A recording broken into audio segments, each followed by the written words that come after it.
You're listening to BQN. Assimilate the audio.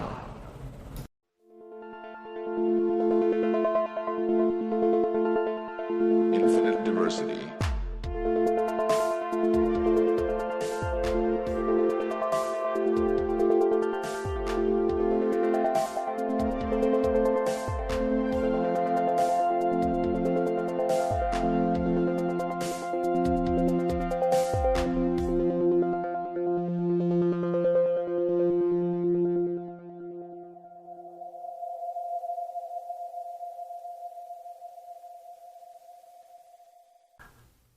Live long and prosper, and welcome to Infinite Diversity, a Star Trek Universe podcast, here on the BQN Podcast Collective. I'm your host for today, Thad, and joining me as always is my co-host, Chrissie. How are you today? I'm really just hoping that by the end of this, I won't have a bunch of baby Gorn coming out of me and killing everyone. I mean, that's always a good hope. Yeah, that's true. That's true. How are you doing today, Thad? Well, I just found out that, I'm allergic to life-saving medical procedures, so that's a problem. Yeah, that might be. That might be. I assume that was Gorn related, so. Also joining us today is Abby Sommer of the First Flight podcast. Abby, welcome back to Infinite Diversity. Thank you so much for having me. It is always a joy to talk Trek with both of you, and I got some good stuff to talk about tonight, so this one is extra juicy. Pun not intended, but hey, yeah.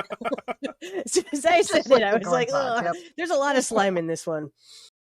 Before we jump into our topic for the day, we'd like to take a moment to thank our Patreon patrons who make the show possible, particularly associate producers Carl Wonders and Christie De Clerck-Szilagyi. Listeners, you can hear your name listed as one of our associate producers for a monthly subscription of just $10. And your subscription of any amount at patreon.com/BQN keeps all of the shows on the network ad-free. Alright, so Hegemony Part 2. Abby, what'd you think of this episode? Whew, okay, well, I wasn't prepared for how many disturbing moments there were going to be. Like, I had a feeling it was going to be intense. Like, we've done horror, but this one really got me a couple times where I'm like, ah! And there's a few moments I might turn away from in future rewatches. But overall, I felt like it was a satisfying end to the story. Did I think it was perfect? No. But I think I really liked that everybody had a part to do, that there were many things going on at once, and that you saw all the different angles of this problem, which was nice. Like, I think about there's some authors that write one story from multiple perspectives, and that's what kind of I felt like this episode was. Like, we're having one story, but it's from a bunch of different perspectives, and you could argue what's the A, B, C, even D plots back and forth with this. And I like episodes like that where everybody gets their moments, even some of our secondary players. So overall, this was a satisfying beginning to this season and a satisfying ending to the story for me. I agree that it was a decent ending. I think it ended the cliffhanger from last season about as well as we could have hoped for. I have some complaints that we'll get into in a bit, but I did very much enjoy it. Yeah. Chrissie, what do you think? Yeah, I thought it was great too. I'm not like huge on action movies in general, but it seems like when Star Trek does an action episode like this, it's a different thing. It's just so good, and they did such a nice job. I loved how real time it felt. Nobody changed clothes. Chapel had the same blood stain on her face, which props to the makeup people. Okay, scratches and bumps on multiple people too. Yeah, Uhura's hair though. Oh, that's on my downs too. But that we know it's been 2 years. Like, yeah. Grew her hair, and it's worth it. They did the best they could. The next episode, you know, when you see that glorious hair multiple ways, like, it's worth it. But yeah, when you watch part 1 and part 2 right back to back too, you're like, oh yeah, her head is not that shape. But yeah, it's still beautiful and attractive, but not the same shape. It's most noticeable when you get her on a side profile, because then she has like that ancient alien bump on the back of her head, and the hairline is like way lower than it usually is. Oh, that I didn't notice, but okay, yeah. But I'm just picturing Uhura going, Gorn.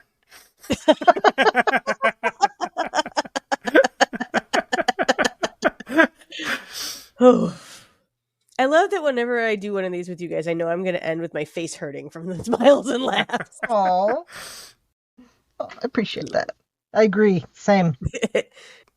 Let's cut to our heroes trapped on the Gorn ship, and they break their way out of those slimy Gorn pods. Yes. So if this is like digestive juice or an equivalent, and is eating away their skin, how do all of them still have all of their hair? Yeah. And how is La'an's eye makeup not smudged? All of their makeup is still perfect. Okay, but hers in particular, she does the whole black eye, like, eyeliner ring. Whatever brand of makeup she uses, I need that because, like, I barely do anything and, like, just sweating and, like, come on now. Like, I mean, it's special Gorn digestive juice proof makeup, obviously. Aren't they all? If anyone would wear that, it would be La'an. That's very true. That's if true. that existed, she would absolutely be wearing it. But, yeah, and how do they all have, like, clothes that still keep them modest? Yeah. Well, I guess the clothes are made from more resilient material than skin. Well, which is they possible, did say, but hair isn't. Undigested. Yeah. Hair should be, if anything, less resilient. Because we don't it's not know. alive. Eyebrows. They should all have no eyebrows. They should all have no hair at all. Well, right, but that would have made this way too gross. Yeah. And it was already bordering. Wow, I see how you feel. No, I told you. There's a difference between being naturally bald or shaving your head like, and having it goo bald. Away. Because, like, I feel like there would be, like, little bits of scalp patchiness coming off, and like, it would be, yeah, that would not be good. I do usually stick to electric trimmers rather than digestive juice. I think that's a good idea. Yeah, it's probably better for your skin. Yeah. Mm-hmm. Mm-hmm. Well, okay, so I justified it this way. We don't know how long they've been there. Right. Okay, so they could have only been in there for an hour. Long enough for Ortegas to lose part of her hand. And they have those open sores on their foreheads and stuff. Okay. All right, so okay, fine. You're right. They should all be bald, and their clothes are fine because that's not digestible. Like we'll just assume the clothes are not digestible. In the same way they had those pile of weapons. Yeah, the clothes would end up with the weapons. Poo. Yeah, but the hair should be gone, or at the very least there should be like chunks missing from it. Okay, I'll give you that. I think we got the point, though. Yeah. And obviously it's a lot easier for all involved if they don't cut chunks out of their hair. Yeah. Or say, can we put a baldish cap on you and pull some out? And So which would be worse? A bald cap making them completely bald, or a bald cap with like little pieces sticking out here and there? I mean, in terms of time for the makeup people, the latter. Well, yeah. That's what I'm thinking. Yeah. No, I meant like when watching it, which would be worse? Probably some of them in all different states. Like have somebody still have most of it, and somebody be like half. And have Sam have half his mustache. Because he was laying on that side in the pod, right? So like that whole side, his eyebrow too is just gone. But when I say have Sam have half his mustache, make sure you're getting it at the middle so we don't have a Hitler situation. Yes, I assumed you meant a side, not... Yeah. Okay, but if we're talking about these slime pods being digestive stuff too, why did La'an wake up? Because she excellent question. Gorned before? Yeah. I just think it's because La'an's awesome. I will go with La'an's awesome because how the heck did she pull herself up on a slimy flat floor from dangling over a pit? Like, I believe La'an is a complete badass and totally strong, but the upper body strength that would have required with the slime, So, that's where your genetic modifications come in. Hey, I like that. I like that a lot. That's yeah. She's. That's why she can drink so much too. Yeah.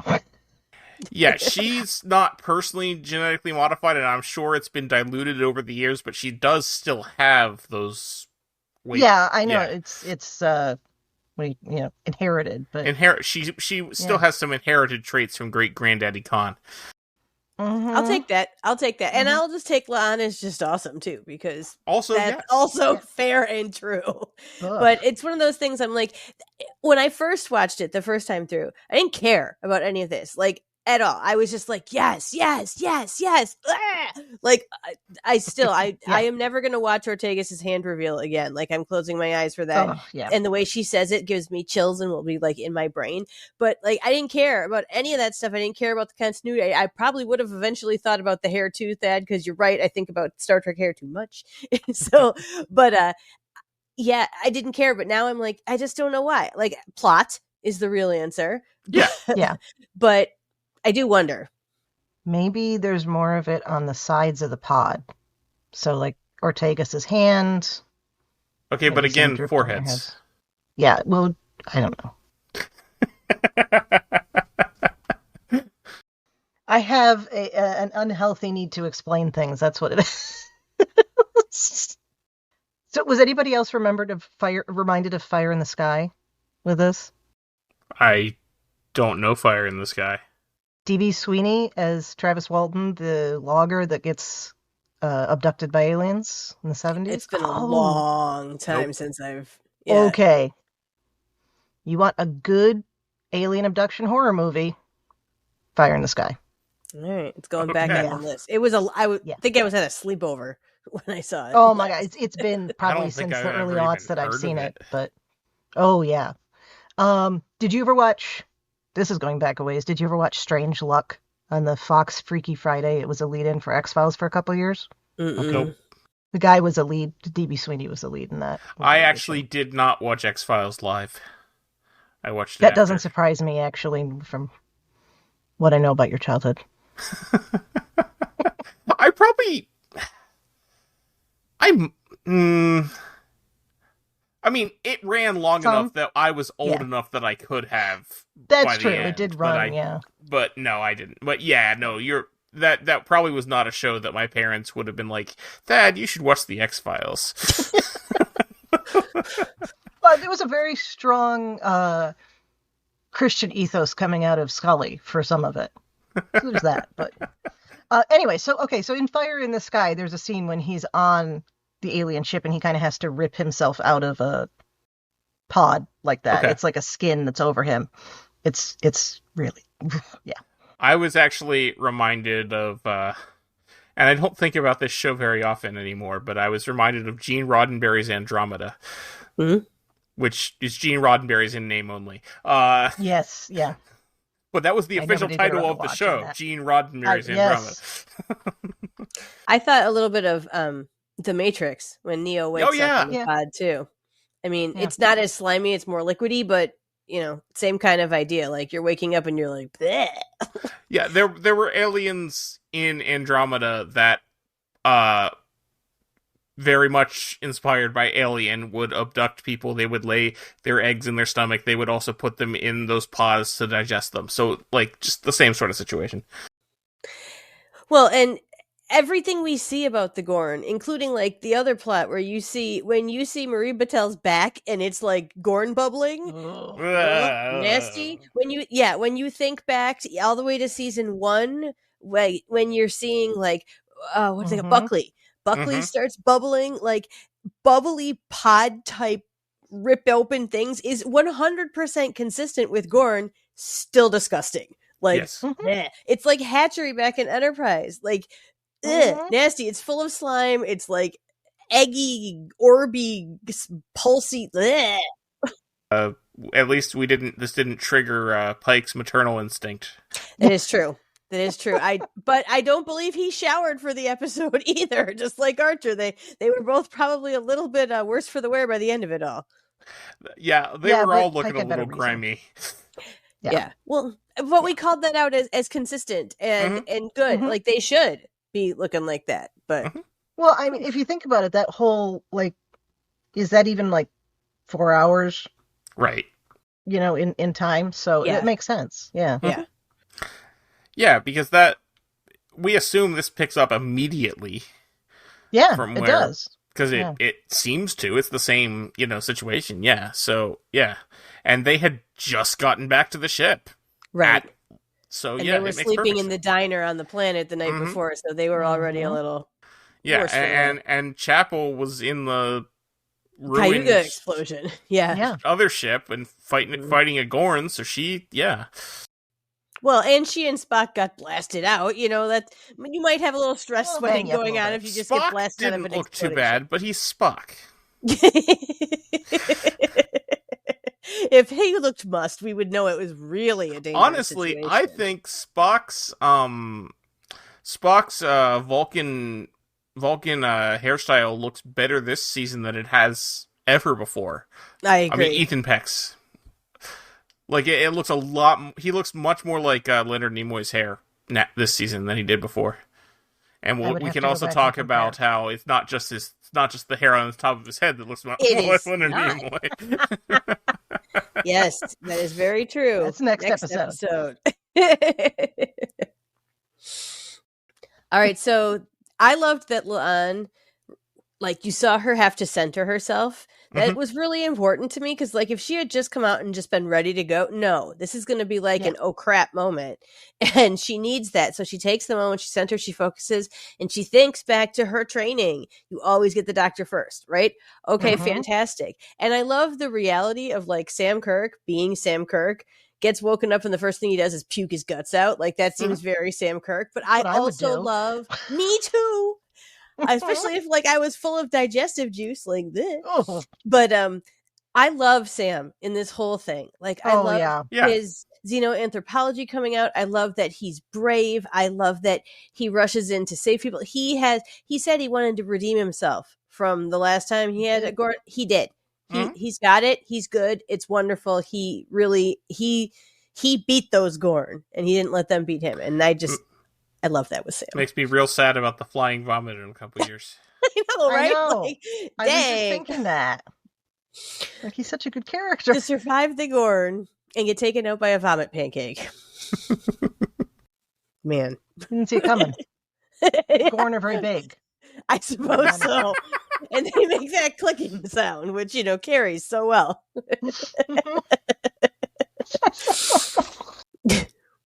Yeah, so they have to fight their way out, basically. And they did definitely make the right decision in not trying to pull all of the colonists out of their pods. Oh yeah. Mm-hmm. They would have gotten swarmed by the Gorn, and they don't have training. They don't have anything. Well, no, but even beyond that, if they had taken the time to do that, the Gorn would have noticed and would have, come in force and stopped them. Yeah. And how, a lot of those people were as bad off as that guy who looked like the anatomy cadaver, how are you going to make them all walk? I would guess that's not going to be easy. That you're going to find more that are hard to move than are easy to move, and easy to move people might not be able to help the hard to move people because you know what I go with. But I really like in this one how none of the actors forget that they're in pain while through this whole thing. You hear them and see them do little things they'll move and be or they'll just a little intake of breath or the shake or the adjust or the tiny almost temple touch to one of their Uzi wounds or Ortega's cradling her arm. They don't forget that. I legit thought Ortega had died a couple times in this episode. Oh my God. I heard an interview with the writers who said that was the intention, to have her actually die on the Gorn ship, and they don't tell you anything about it. And then episode 2, you find out 3 months later she had recovered. You wouldn't have thought it, but they said once they realized they knew for a while that it was going to be a 2-part premiere. So they're this is silly. It's not even a week of blah, blah, blah. And this is the first stuff they wrote the first couple drafts and it was almost ready to go. And then they had the strike.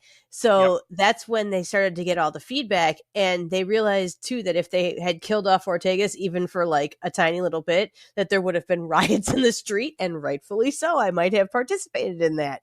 So they didn't kill her, but man, that last scene where she flies the ship, Goosebumps. And they cut to her blood covering the seat. Yes. Oh, that's another thing that's never going to leave my brain. Like, and how she keeps like, I'm shaking my head like anybody could see me, and I'm just disturbing my microphone. Good job, me. But she does that like little head shake that you do when you're trying to like get yourself to focus and wake up, and like she does that a couple times while she's on there. Like, and but like I think back to even before that when they're talking about how they're going to have to get on this ship. And I think it's Sam that looks at her and goes, "You can fly this, right?" And she goes, "Of course I can. Don't be rude." And it's that little bit like, it's still that humor that she always has, but it's got that sting behind it. And it's got that controlling pain sound, you know, like, and let's not forget to mention she's not only missing her hand and parts of her are dissolved, but she gets stabbed through the gut by a giant Gorn before she flies this ship. Like, ooh, well, yeah, if it had just been her hand, it would have been like, that's terrible. It still would have been bad, but they can wave a light over it. It's, yeah. But well, I like that Mbenga, if you watch with the subtitles on, when she first discovers it and he goes, "It's okay, we'll fix it when we get back to the ship." Yeah. And the first thing she says is, "Please." And I'm like, appropriate response. Yep, please fix my hand. Like, whoa. Do you think that's a living ship or a section of an artificial ship that's designed to digest things for the babies? So I'm not sure if it's necessarily truly living, but I think their just technology is made from organic matter. Oh, okay, that would follow. That's kind of what I thought too. I didn't think the ship itself was an entity, but I think it needs entities to continue to function. Or it needs what it gets from the entities to function. Yeah, that makes sense. So I think they were basically fuel for the ship, which is made out of organic matter, but is not itself a living thing. Oh, no, see, I was thinking that was goo that they were being turned into goo for more baby Gorn. That's also possible. Yeah. But it hadn't occurred to me that it would be fueling the ship itself. Yeah, it could be. Cool. It was real slimy. Like, yeah, whatever it is, I don't want anything to do with it. But just I do not wish to be dissolved. No, I do not wish to encounter a Gorn at all. I'll just leave it at that. I will watch it. I do not want it to happen. I don't want to be any part of any Gorn story, except as a viewer. Even the one in the alligator costume from Arena. Tempting, but I mean the one in the alligator costume from Arena destroyed an entire colony. But yes, it did. Yeah. I would have to practice my Kirk Fu before I did that, but perhaps that would be the only one that would be tempting. And we're just going to ignore the one on Enterprise because as much as I love Enterprise, we're just going to ignore the one on Enterprise. Yeah. Yeah. All right. So speaking of the Gorn. Oh, okay. Yes. I am still having trouble reconciling the Gorn as we see them in Strange New Worlds compared to the Gorn as we see them in other Star Trek. Okay. This is the worst example of that. Well, maybe. I feel like it's a little better now than it was, but still not great. Okay, but maybe, because here, I got two theories. One, I'm still throwing out there my Gorn augment theory, right? Like, that there's something that the Gorn were doing with augments. It all lines up around the same time. The Klingons got it. The Gorn got it. This is why they're so different. Something goes wrong because they have augmented themselves, and maybe it got sped up too much or whatever with the solar flares, and then getting put back into hibernation too early or for too long or whatever. They didn't get what they needed, and then they come out, and because they didn't have enough food or supplies or whatever after emerging, they all come out and they're all like not the way they should be because they had been put into artificial hibernation. And we could even drop the augments half and just go second theory, the thing that Pike putting them into that early hibernation is what changes them, and they come out and they still have some knowledge and enough, like they're more Pac-Led-y. Let's put it that way. They've become Pac-Leds because of the extra or early hibernation and not having what they need while they were in there. Man, that's a new adjective tonight too. Pac-Led. I like that. Well, see, I was actually going the other way in that the Strange New Worlds Gorn seem more Pac-Led-y than Like, More of a hive. yeah, Less, the not one in Pack-Letty, the but one more in of a hive. Arena talks to Kirk. That's true. Yes. Something Well, like the ones in this one just gotta are too translate busy right now. with their weird dentures. Like they look really scary until they fly ships, and then they're just like, and you're like, those look like Halloween straight from the what Halloween warehouse stores that pop up every year. They look like bad Venom masks. Yeah, like I was thinking love really bad puppetry, but dinosaur costumes. That too. But yeah. That too. Yeah. There's something almost funny about their heads, though. Like, in the sense that, like, I They're almost so have to little. laugh when I see those tiny little heads on those bodies. Okay, I'm going to do another movie reference that I bet you've seen. The really bad 90s Super Mario Brothers movie. Oh. I have actually not seen it, but I get the reference. Okay, Yeah. but you've seen the I've Goombas. seen Yes. images. I get the reference. Yeah. I have Yes. never seen the movie. I probably never will, because I don't blame you. Yeah. No, if I you haven't weren't seen that them since age it going came in for out. somebody's birthday party or whatever, it wasn't worth it. My understanding of that movie is that it has very few redeeming qualities. That's an accurate description. But you're right. It does look a little bit like, okay, so we're going to take all those things we've said and put it together. I was trying to think what they looked like, and that's it exactly, though. That's funny. That's Now I funny. kind of want to use that as the image for this episode. Just put them side by side with the little guy who's driving the pod and then the Mario guy. If we did the funny titles, it would be like, just like Super Mario Brothers or something like that. Mm-hmm. Pike fights the Goomba. Yeah. They're still scary, though. Yeah. You have moments of like, whoa, but they're still scary. They did a good job with that. Mm-hmm. Well, and I think it's interesting too because you see both sides of this, right? You're seeing how icky they are and how scary they are in the digestive tract, and then you're seeing them like when that giant fleet of Gorn ships starts flying out.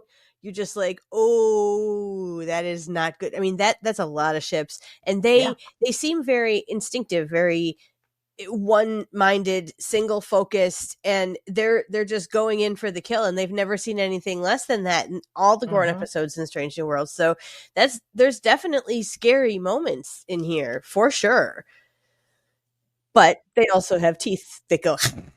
So a little of both. I've seen some comparisons with Best of Both Worlds.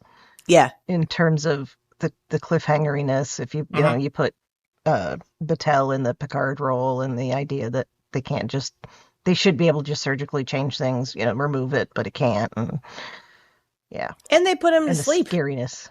Yeah. So okay, so. Well, I'm glad that Admiral April didn't get the Admiral Halftail treatment. I love April. He's got to be around a lot great. more.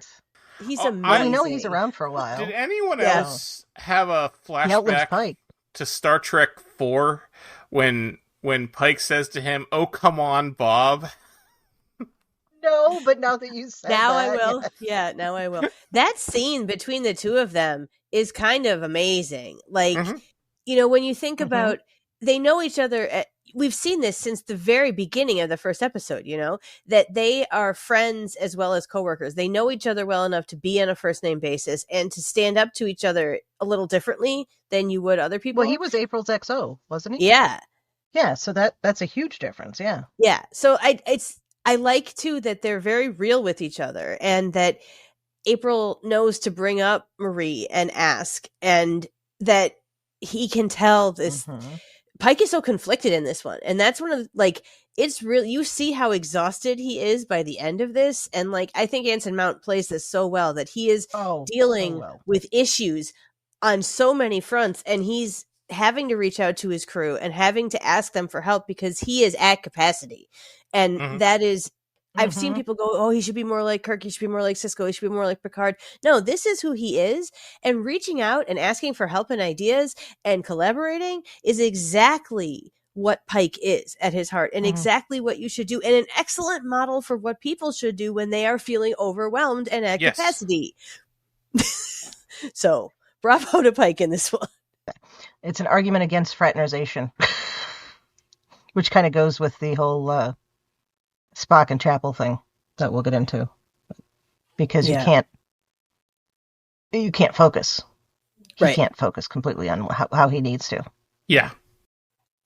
But again, incredibly realistic. That's what happens with people. Yes. All right. If we could jump back to the Gorn for a second before we leave this one. Have we left the Gorn? Okay. Well, so my co-host Chris and I were talking. Was it ethical? Was it okay for them to put a sentient species into a hibernation cycle?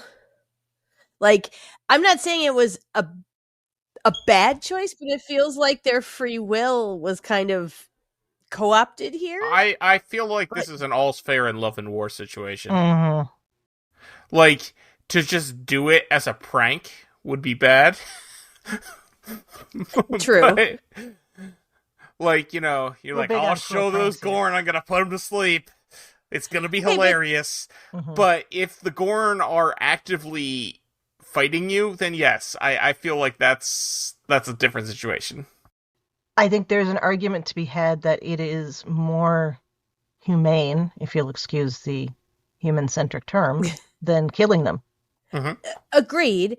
But I think if this theory of, and the bigwigs of Star Trek have said that Strange New Worlds is not completely done with the Gorn. Like, they are not the big enemy of this season, but they are not completely gone. So whether that means they're going to flash back to Ortegas and, like, there's that, whether it's poor Batel being absolutely screwed and still part Gorn, like, whatever it is, the Gorn are not completely done. I think that our theory here of the putting them into this artificial hibernation after they woke up artificially early could screw with them. Like, this choice just affected a species. Like, they thought they found their home world, which is a whole nother crazy thing there. But, like, I don't think it would have nobody thought that, but I think it would be an interesting dot to connect later. Yeah. And it feels like, I mean, the Borg, when they put them to sleep, you put them to sleep and then they killed them all, right? Like, so, like, it was, and you get it. And, like, I can 100% argue they needed to do this. They were going to go destroy the entire Federation. Like, great. But it does feel like, it's like giving your kid Benadryl to fall asleep. It's not right. Like, you know, if it's the side effect of something else. They don't need it. Right. Giving them Benadryl is better than, you know, giving them alcohol to fall asleep. Okay, true. The Gorn have established their line that, you know, Starfleet can't cross, and it includes the area, of course, that they now take. And Pike makes the good point that they're just going to keep moving that line. Yeah. Yeah. He's not at all wrong in that. And I mean, I think that's one of the reasons that they get this off the books mission. Well, that and the fact that then later on, Marie gets a nice off the books save, which is interesting in its own right, and I'm sure we'll get to that whole plot. I appreciate the irony on that, since she was Yeah. She didn't want to be the one. She didn't want to be, but because she was the one that arrested Una and prosecuted Una, I appreciated the irony there. Oh, me too.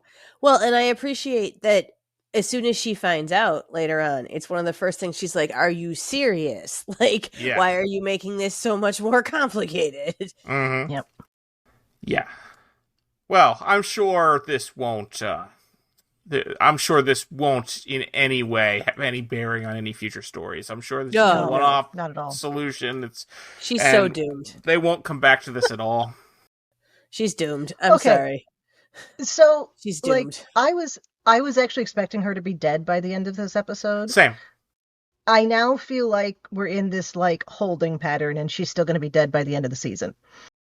She's going to be dead by the end of the season. Especially, they had that conversation about both of them being on borrowed time and knowing that feeling. And I think Ortegas is going to have to take her out. Oh. Okay, I could see that. Like, it's all wrapped up into one, and then it's going to be so complicated with, like, Pike and Ortegas from the future, and that might be eventually why she ends up not being on the Enterprise in TOS, so that she transfers off. Or I think they're still going to kill her. Like, they're going to kill her or La'an, one of them, before the series ends. Like, before the end of 5, one of them makes sense for it to be La'an. It does make sense for it to be La'an. Or both. But, well, yeah. Or no, neither one of them dies. They go off and go on adventures themselves, and we get the spin-off of La'an and Ortegas. I will take that.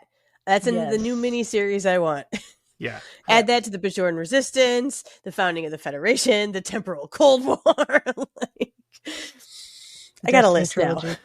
La'an and Ortegas go through a wormhole back to the founding of the Federation. There we go. Yeah. Also, and then somehow get dropped down in the Bajoran Resistance. For the easier one, they can do they can go off and start the Vanguard series that I've been begging for. Yes, because then they don't have to travel through time. We'll take any or of they that. can.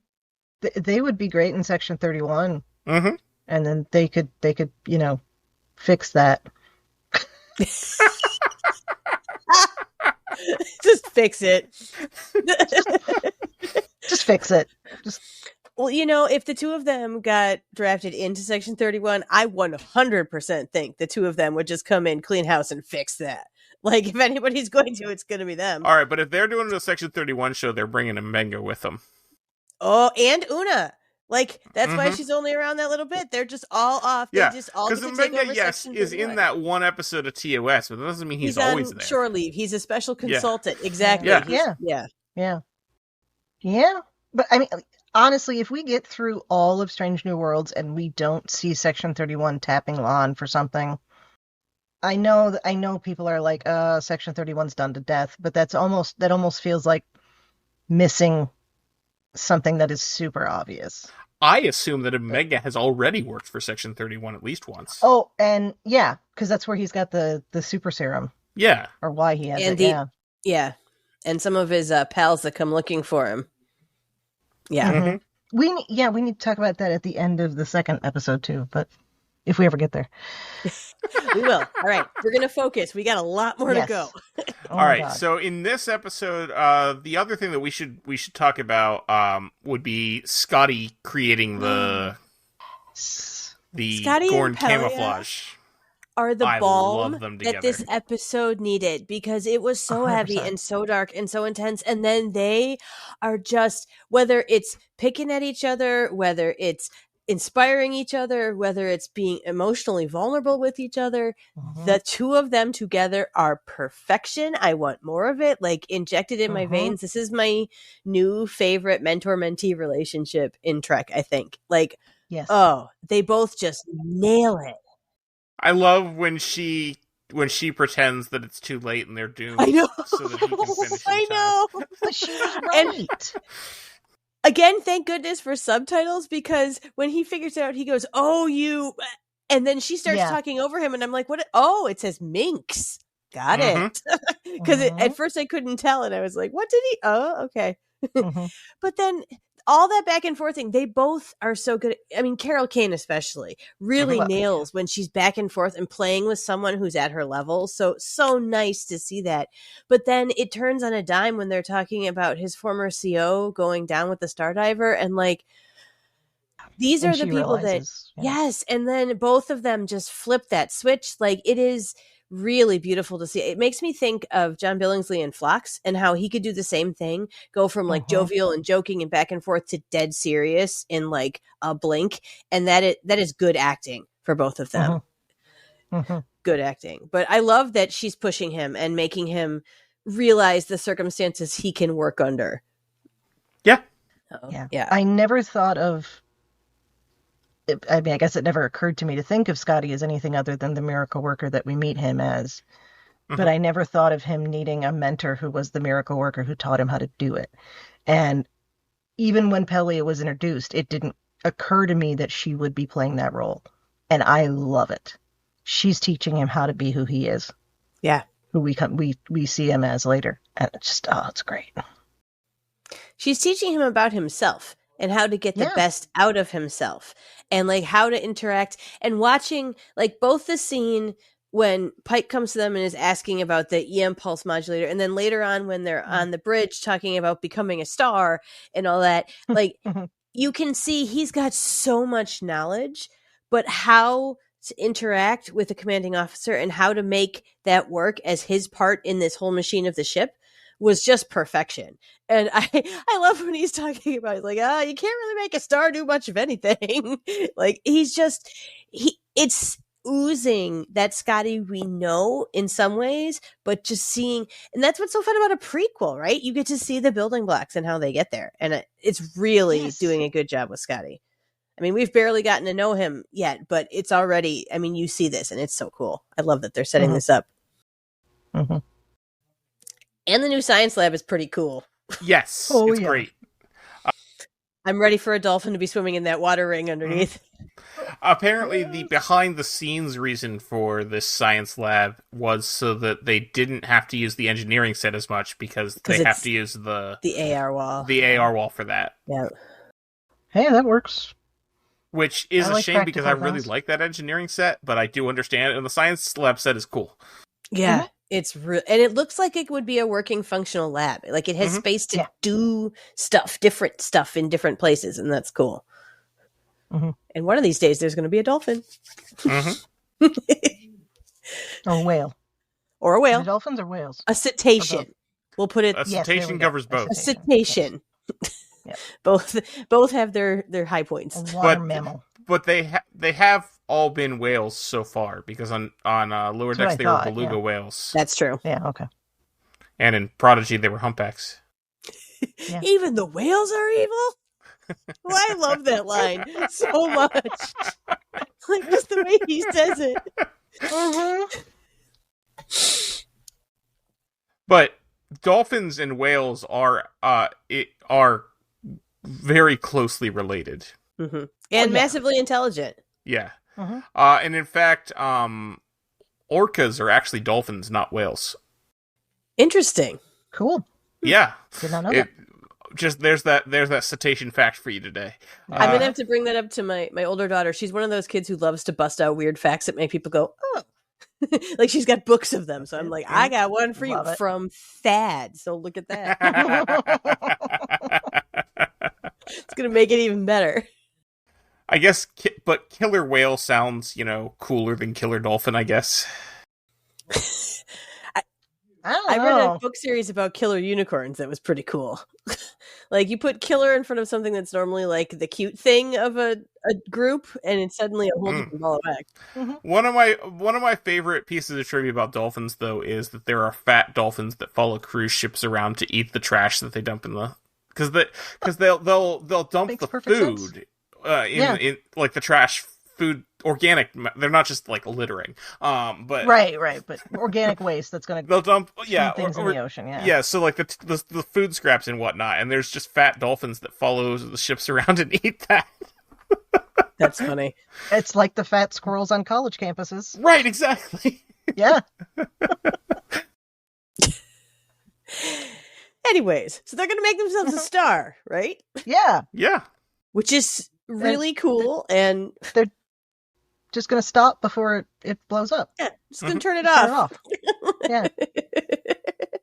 Some of the looks, like the acting that was unvoiced and all of the background stuff in this part of the episode is fantastic. I mean, even when Scotty goes over to the person at the science console, he goes, "Can I please? Thanks." And like, she's like, "All right, take my console." Like, just no lines, but totally noticeable and fun. I appreciate that. And I have to say, while we're talking about being on the bridge, I appreciate that Mitchell got some shout outs and some moments in this and got to like voice up. I really like her as being a much more recurring secondary character. Like, bravo, let's do more of this. Okay, something just popped in my head about Ortegas, and I want to say it before I forget, because it might be more relevant for the next episode. But since we're doing two in a row, has that actress said anything about leaving the show? Because you're saying like they were talking about killing her. Because I'm wondering if they're going to use the trauma storyline to kind of, maybe push her into a different place or something. Not because they want to get rid of her or anything, but just it could make way for Sulu, really. I've heard okay. her interviews with her where she's talked about filming season 4. But remember, Sulu starts out in science. That's true. Yeah. Yes. Well, but they could. Yeah, they'll He fudge could be that. doing They a can little fudge bit of that, both. yeah. I mean, Spock was science. Geordi and flew the first ship officer, for a so- while. Yeah. Mm-hmm. Oh. Yeah. You started to say though, Abby. I'm sorry. I didn't. The actress has talked about filming season 4, and like when being asked what was your favorite parts of season 3 and stuff, she's like, "Oh, hold on, where are you in the story?" So Yeah. and she's been talking about how she's not sure if she can make it to Vegas because of filming. So I'm assuming that means that she's on So she's season in 4. Yeah. She is definitely in season 4. I just saw her this past weekend at Shore Leave here in Pennsylvania. So jealous. She actually was originally going to be there the whole weekend, but the filming schedule changed, and she flew in late Friday night and then left Saturday evening to just be at the con one day. Oh, because she that's had to amazing. because she had to film on Friday and Sunday. That's amazing. Oh, Yeah, she has been nothing but she's every great. time I've She's heard or seen her, met her, fantastic. like amazing. And it was really cool because since she's in the process of filming, she her hair was Ortega's. Perfect. Yeah. Well, if you hear her talk about that, she says she gets razor touch-ups to that hairdo every morning as part of her hair and makeup. You'd have to. Her edges are perfect. That's intense. Yeah. Yeah, but no, Melissa Navia is excellent. And yeah, like I said, I just saw her at a convention, and she was talking about filming, and literally she was going straight from the convention, straight from signing autographs to hopping on a plane so that she could fly the ship. Let's just heave a sigh of relief here, because when I thought she was dying flying that ship out, I'm like, not my Ortegas. If you do that, no, no, yeah, not okay. Also, Ethan Peck was also going to be at the convention. He canceled because of Strange New Worlds filming. They got James Frain instead, which is cool because I had never. Oh, that's cool. I had never met James Frain, so I have met Ethan Peck, so that was actually kind of cool. It was just for you. Yeah, it's all good.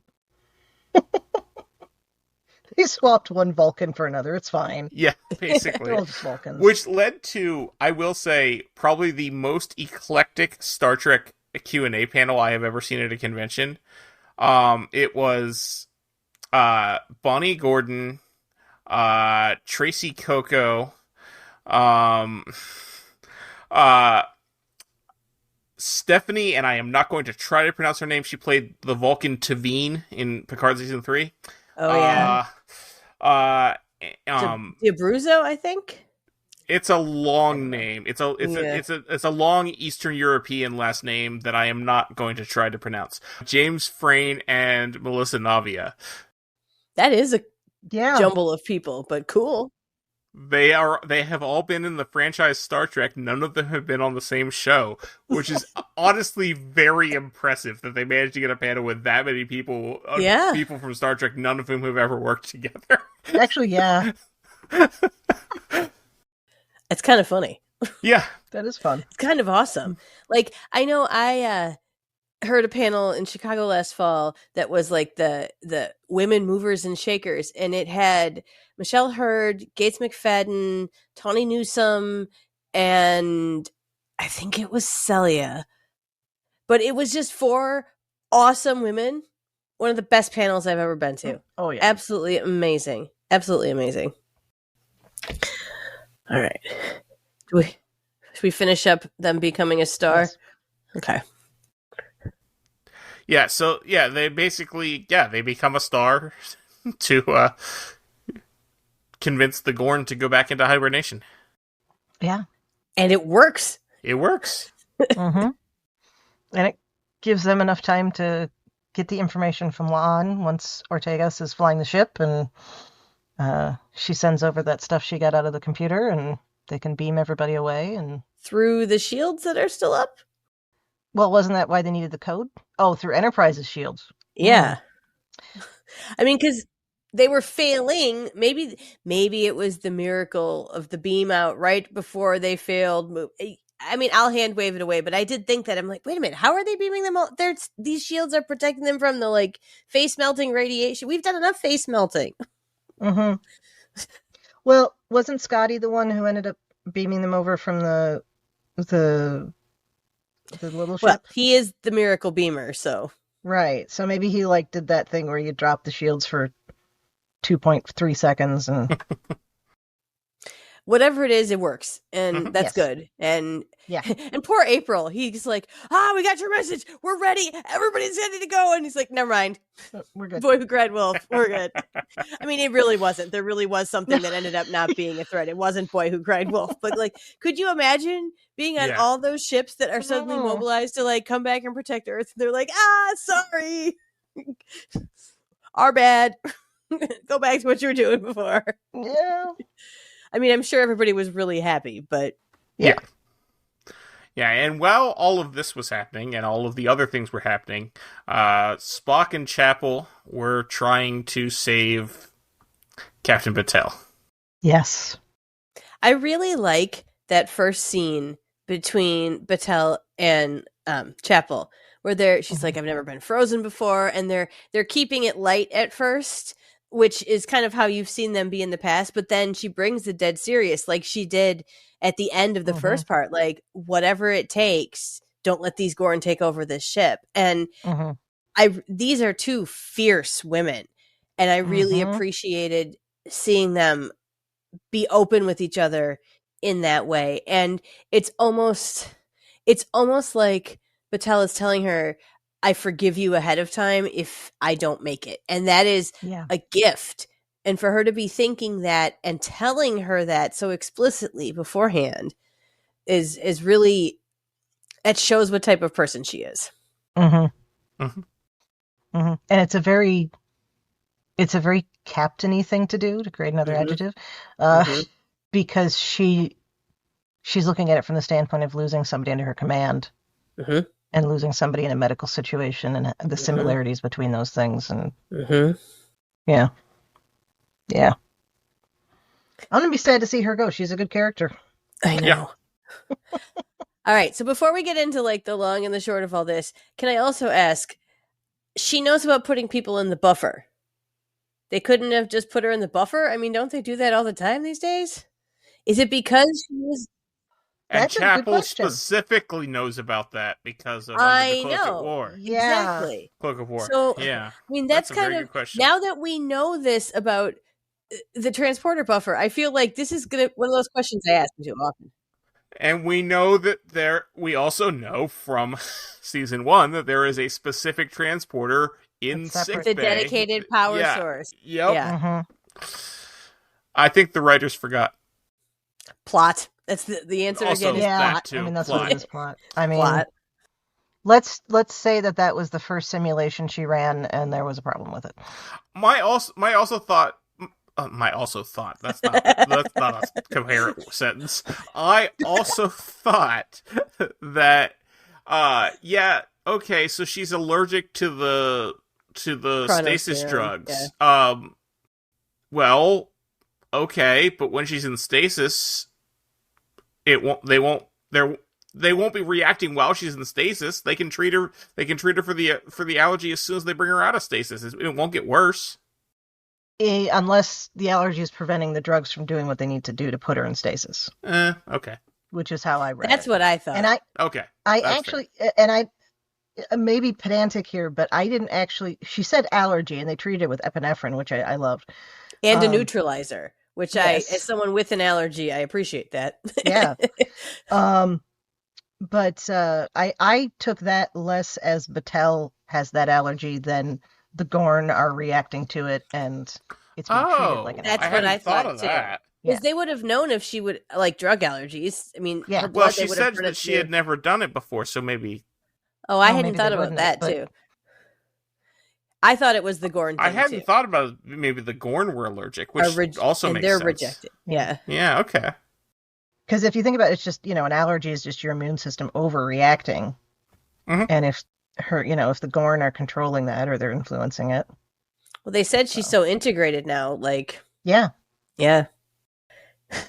Well. Either way. They still could have used a transporter. Yes. But I also, another moment of vulnerability here. I really like when Pike calls down to Chapel or she calls up to him and he's like, bottom line it. And she does. And then she's like, I am stuck. I'm having a block. I can't do this. Maybe if Joseph was here. She knows she needs somebody else to bounce ideas and to scaffold with. And Pike knows it too. And he knows that Spock works well with her. And despite whatever is going on between them personally, this is a good pairing. Like they science well together. So sending him, and both of them knowing how important Marie is to him, he knows this is the right thing. I mean, he's watching her bioscience on his chair. He's obviously worried about this too. So we needed something to wrap up that romantic plot between the two of them. And I appreciate that they found a way to put them together that makes sense. And that when they did have the talk later on too, it was while a simulation was running and wasn't like wasting her time. Poor Marie sitting there going, we're going to have a relationship talk at the most inconvenient time when you're dying. So, but I like how it put them together. And I like Christine being vulnerable and calling up and saying, I need help. Like, I like that this show shows this over and over again. If you're in a crisis and you need help, you ask for it. Yeah. Yeah. That's been a theme that's been really emphasized since Discovery about how Starfleet is teamwork and Starfleet is helping each other and not being alone. And we work better all together. We overcome our obstacles at one. They sang about it. Like Subspace Rhapsody is all over these first two episodes. I love it. I love it. Threats are nothing to us. It takes monumental strength and trust. Exactly. So it's really nice. And I appreciate the amount of teamwork it took to solve this problem in this episode. That was a really nice thing for me. I think I said that from the beginning. The fact that everybody had to work together, everybody had a part. They all had to do something to make it work. Those are my favorite kind of Star Trek stories. Yeah.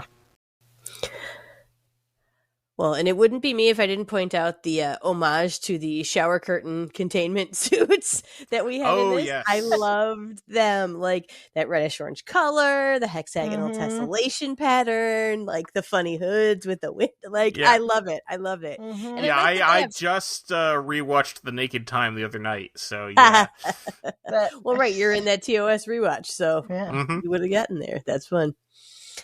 I love it when they do things like that, and they look obviously a little bit less like oven mitts than they did the first time around. Oven mitts or shower. And none of them took them off to scratch their nose, thankfully. That is a good thing too. Yep. Yeah. But I love it when Strange New Worlds updates TOS stuff just that little bit, and you can totally tell it's the same thing, but it's just that little bit more modern and a little bit more precise. It's perfect. Bernadette Croft deserves every award for all her costuming in Strange New Worlds. We didn't. Did they get nominated for any Emmys for anything? I know the cast didn't, because God forbid that ever happened. They weren't eligible this year, the ones that just came out, and I think they only got technical awards the year that they were, or technical nominations the year that they were eligible.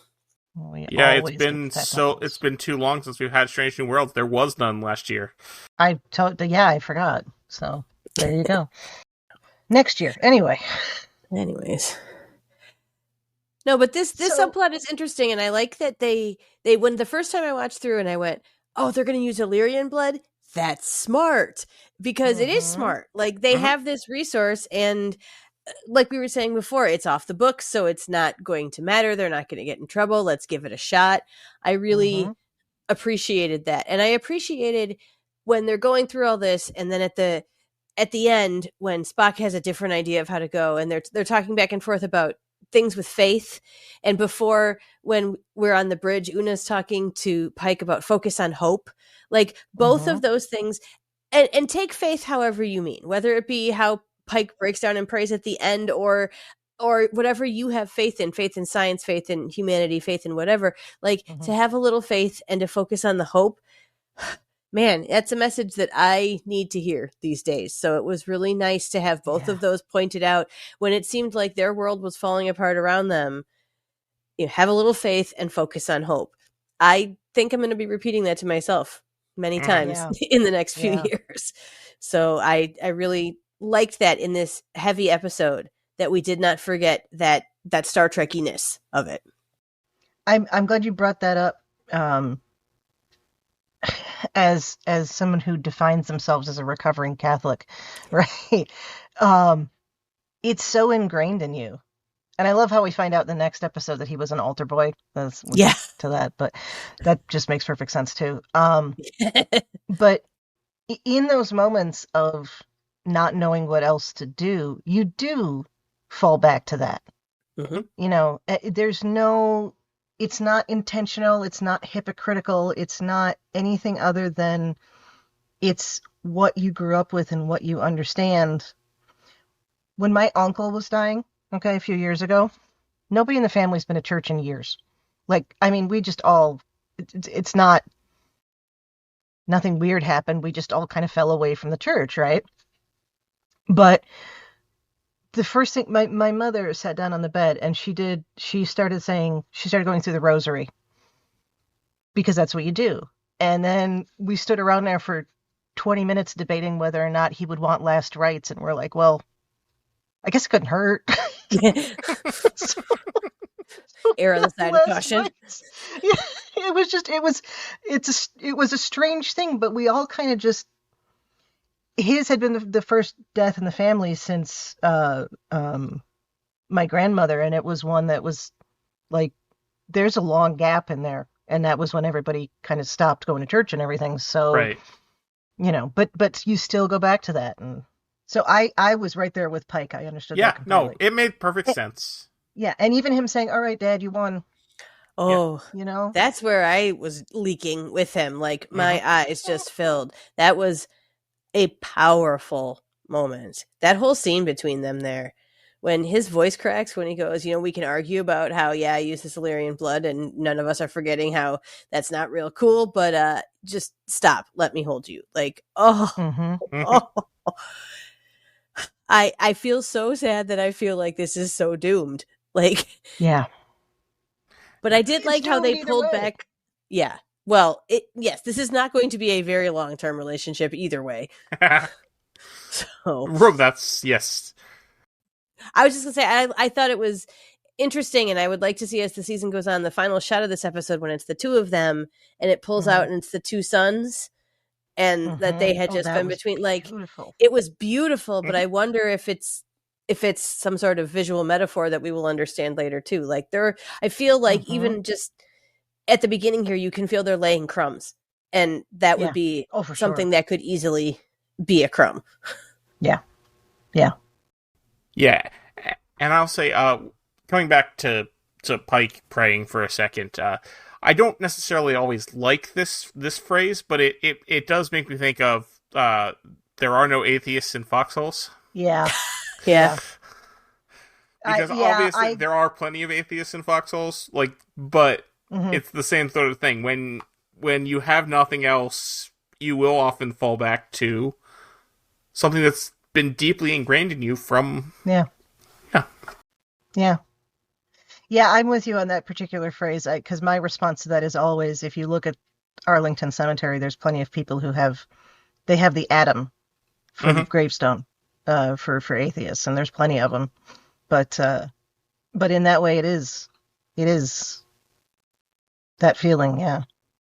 Well, it's so in character for Pike. I mean, all the way back to New Eden, him talking about his father and the relationship with belief and faith. And it is, if he had not done it, we would have felt something was missing. So it was so perfectly him. And just that snippet, I mean, the first two lines before she wakes up, that's all you needed. That's all you needed. And yeah, it was definitely a powerful moment. And that's why New Eden's one of my favorite episodes of Star Trek ever. Yeah. That's a very good one. All right. Well, I think we've covered most everything that we need to touch on for Hegemony Part 2. I think so. We do still need to talk about another episode. So, does anyone else have anything else to say on Hegemony? No, I heard somebody say after this, like, just in my chattering with people yesterday, that they wished that this had been the end of last season, and that they had started with Wedding Bell Blues as the beginning of this season, like just afterwards. And I've been thinking about that a lot. And especially since this gap was so long, and they didn't ever intend it to be that long. Right. It was going to be a year. Exactly. It was going to be the normal amount, and then the strike and everything. So like, I don't know how I feel about that, but it's an interesting thought. Like, I would have loved to have not sat on this story for 2 years, because I feel like I think it ended well. I think it wrapped up well. I think it finished up season 2, but I do agree that, I mean, anyone who's listening to this, if you haven't seen the next one, sorry, the tonal shift is a lot here. So and I think, would it have been better to start a season that, you know, maybe you're trying to get new viewers or whatever on a less, you need to know what happened before crazy action beat. But I don't know. So I was just wondering, what did you guys think? Would that have changed? I mean, I know they hadn't written it or filmed it, so it wouldn't have been possible. But right. When Star Trek seasons don't end in a cliffhanger, to me, it's weird. Honestly, because we have so few examples of that. And the other side of that is, of course, when shows don't end on a cliffhanger anymore, I get worried they're going to get canceled in the interim. Even when they do, it happens. So, you know, I like that little bit of cliffhanger insurance. I was thinking a little bit about how, like, Enterprise season 3 ends and it wraps up the whole Xindi arc, and then surprise, they're space Nazis, right? So there's still a terrible cliffhanger, but it finished a story. So I wonder. I hate the space Nazis. I hate the space Nazis. Like, if you've been listening to me talk on First Flight, like, I've been saying the whole season we've been doing 3, and like I just go over and over. I'm like, surprise, space Nazis. Like, what? Yeah. No, it's not my favorite, but something along those lines. You could have finished the whole story and left Ortegas in flux over the break. And that I feel like might have been, but then no matter how you come back and say she's still alive, people are going to be ticked that it was off screen, but it was kind of off screen anyway. So like, it was just something to think about. So interesting. That is interesting out there. Those space Nazis took away 2 episodes of season 4 that probably would have been really good. I agree. Yeah. I'm not a fan of space Nazis, especially ones that look like Smurfs. Smurfy space Nazis, like evil Smurfs. Yeah. If a Smurf and a Riemann had a baby, that's what the space Nazis look like. There we go. That's what it is. You are 100% correct. Best believe that's coming into First Flight. Yeah. My inspiration just now. Anyways, okay, off track. Thad, do you think it would have been better if they had finished it up at the end of last season? I think it might have been, but I don't think that ever would have happened. I think they were always planning to make it a cliffhanger. Yeah. Because remember, they also ended season 1 with a cliffhanger. So yeah. Although that was different in that they wrapped up that was more of a space Nazi type cliffhanger where they wrapped up the main story and then started something else. Yeah. Yeah. It's kind of like if anyone watches Doctor Who, this last season they ended something and started something. I still have not seen the last 2 episodes of this season, and I have not. The second to last one. Season. Okay. The last episode I watched was the Eurovision one. Okay. That Dugadoo song is a favorite around here in my house. Like, my girls picked up on that big time. Like, I kind of love that. La, but, la, la, la. La, la, la. Yeah, it's fantastic. And we call my younger daughter Bugaboo. So now we're singing it with Bugaboo in there. Bugaboo. Well, I love that they made the entire music video and put it on the internet when it only 100%. showed in the episode for like 5 seconds. Well, they knew. Cool. They knew. Anyway, I feel like it was really, really interesting, and it was really good. And 9 in the end, right? It's 2 parts. The first part, great. The second part did not stick the landing. That's a common thing with a lot of sci-fi 2-parters, but especially with Doctor Who. However, both episodes 9 and 10 are so aesthetically gorgeous, minus one scene in each episode where you're like, oh, that is bad CGI. But they're well, they're that's Doctor Who. That's also Doctor Who. Yeah, you got it. Exactly. But they weren't trying to make this one campy. They thought it looked, no. But I mean, that's also been Doctor Who since 2005. Yeah. They've been trying to make real good CGI, and it hasn't always been. No. Never forget it's worth it to hear garbage cans eating people. in the very first episode. Yeah. I mean, I thought that worked, but okay. Oh, it did, but it looked campy. Anyway. It's worth it to see the end of 15's story. And there are definitely some interesting I fully intend to watch it. I just haven't seen those 2 episodes yet. I actually just watched, for whatever reason, I didn't watch one the week it came out, and then it just kept, you know how it goes, back. So I actually just watched the I don't remember what it was called, but the Eurovision Interstellar Song Contest, just last week, and now I've been like, oh, well, the next 2 are 2-parters, so I need to plan when I have the time to watch them both at the same time, and I will definitely watch them. There's a good cameo in those ones, too.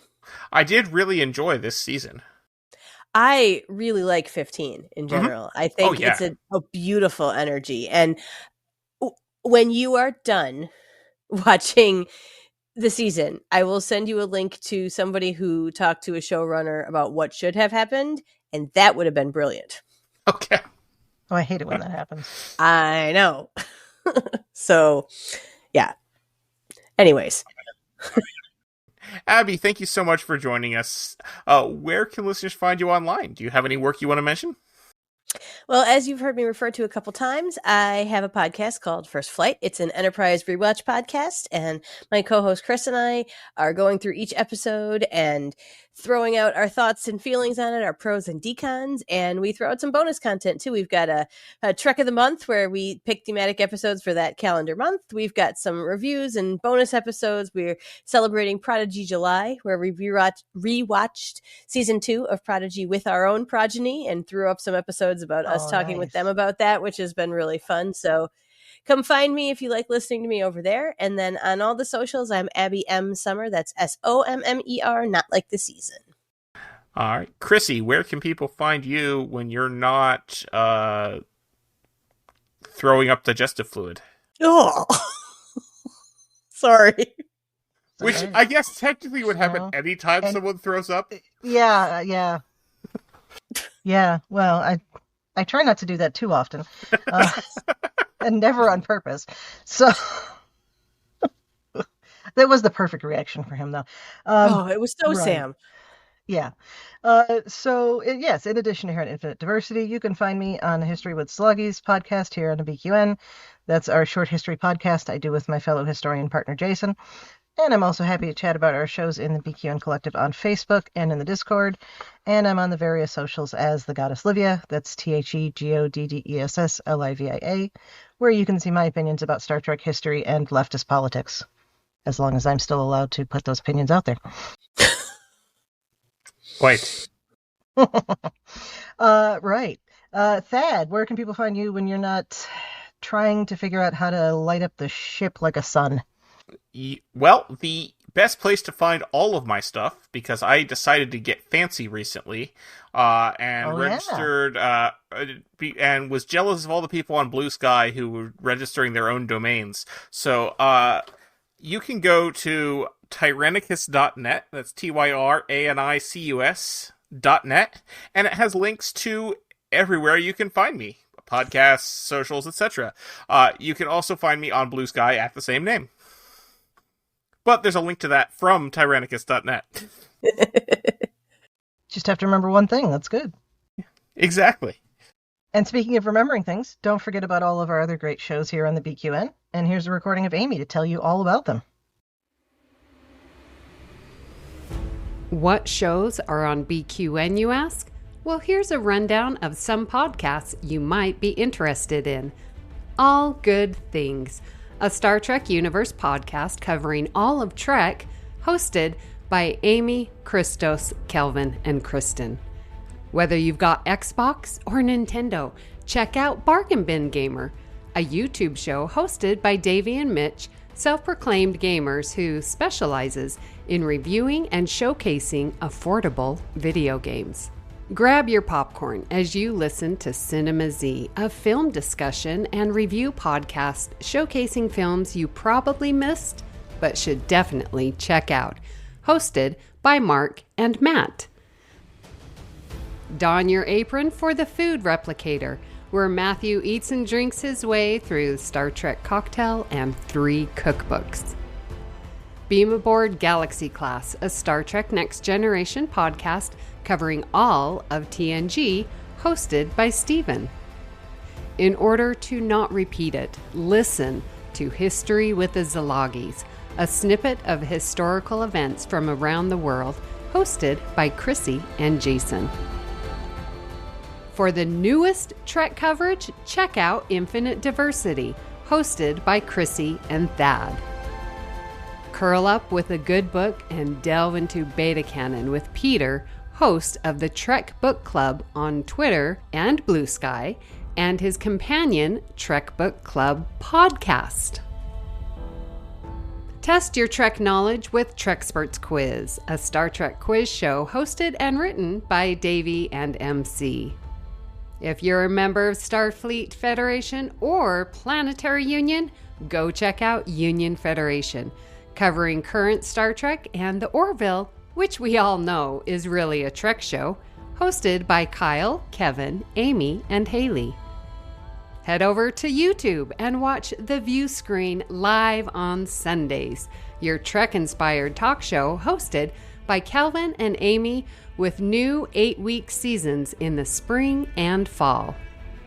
Spill the tea with Christos while he discusses current Trek news and events and explores the world of fandom via guest interviews, all with an LGBTQIA+ perspective on What's the Tea Bev. And for our patron members, we have the Hive Mind with script readings and roundtable discussion, It's Green, a cornucopia of topics, and Amy's Math Moments, a quick look at math moments in Star Trek. You can keep up with all of these shows by following the network at BQN Podcasts on Instagram and Blue Sky. We know you have a choice of podcasts to choose from, and we thank you for listening to BQN. Assimilate the audio. Thank you very much for tuning in to Infinite Diversity. Thank you to Zach Tripp for the wonderful theme music and Mark White for the awesome show art. Please subscribe in your favorite podcast player and don't forget to rate and review us there as well. And if you'd like to reach out, you can find the network on the socials at BQN Podcasts and our show specifically at IDIC Podcast. You can also talk about any and all of the BQN podcasts in that Facebook group and on the Discord. When you next hear from us, we will be talking about the next episode of Strange New Worlds, Wedding Bell Blues. Until then, we bid you peace and long life. Gee, I wonder how long it's going to be till we record that. Yeah, really. Moments. Whatever will we do?